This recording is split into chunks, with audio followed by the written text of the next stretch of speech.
des confréries. Nous voulons dans un premier temps dénoncer les mauvaises pratiques des confréries. L'une d'entre elles consiste à organiser des goinfreries et beuveries, à faire dire une ou deux messes et à consacrer au diable le reste de la journée, ainsi que la nuit et le jour suivant. Plus rien ne s'y passe qui ne déplaise pas à Dieu.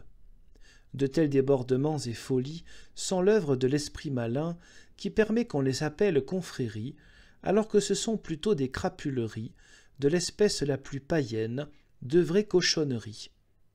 Il vaudrait bien mieux qu'il n'y eût au monde aucune confrérie que de tolérer de tels débordements.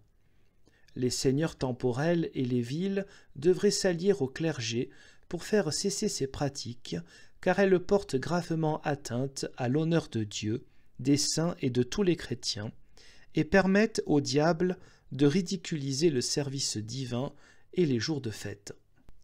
Les jours de fête religieuses doivent être célébrés et sanctifiés en pratiquant de bonnes œuvres, et les confréries, en tant qu'associations particulières, devraient se rassembler en vue de bonnes œuvres. En fait, elles collectent de l'argent pour acheter de la bière. Mais qu'est-ce que les noms de Notre-Dame, Sainte-Anne, Saint-Sébastien ou d'autres saints ont à voir avec ta confrérie, qui ne fait plus que ripailler, pinter, jeter l'argent par les fenêtres, crier, beugler, bavasser, danser et perdre son temps? Si on proposait à une truie de patronner une telle confrérie, elle refuserait. Pourquoi donc expose-t-on ainsi les saints à cette épreuve, en abusant de leur nom, pour couvrir la souillure et le péché, et en déshonorant et outrageant leur confrérie avec de telles infamies? Malheur aux auteurs et aux instigateurs de ces ignominies.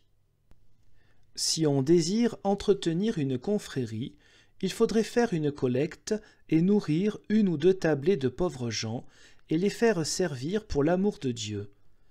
La veille serait consacrée au jeûne, le jour de fête on resterait sobre et occuperait la journée à la prière et à d'autres œuvres bonnes. On honorerait ainsi Dieu et ses saints comme il se doit. On s'amenderait et donnerait aux autres le bon exemple. On pourrait aussi rassembler en une caisse commune l'argent prévu pour boire, chaque corporation pour soi, et l'utiliser à des investissements et des prêts pour les compagnons dans le besoin, ou pour aider des jeunes à s'établir honorablement dans le métier. Voilà qui serait une pratique vraiment fraternelle et qui rendrait les confréries agréables à Dieu et à ses saints, qui les patronneraient volontiers. Mais comme on n'en a nullement l'intention et qu'on préfère en rester aux vieilles momeries, je demande qu'on ne fasse pas cela aux fêtes patronales, et surtout pas en utilisant le nom des saints ou celui de leur confrérie. Qu'on choisisse un autre jour, ouvrable, et qu'on laisse en paix les saints et les confréries qui portent leur nom, de peur qu'ils ne viennent à nous le reprocher. Bien qu'il n'y ait pas de jour qui ne soit déshonoré par de telles pratiques, il faudrait pourtant épargner la fête et le nom des saints. En effet, de telles confréries se couvrent du nom de saints pour pratiquer l'œuvre du diable.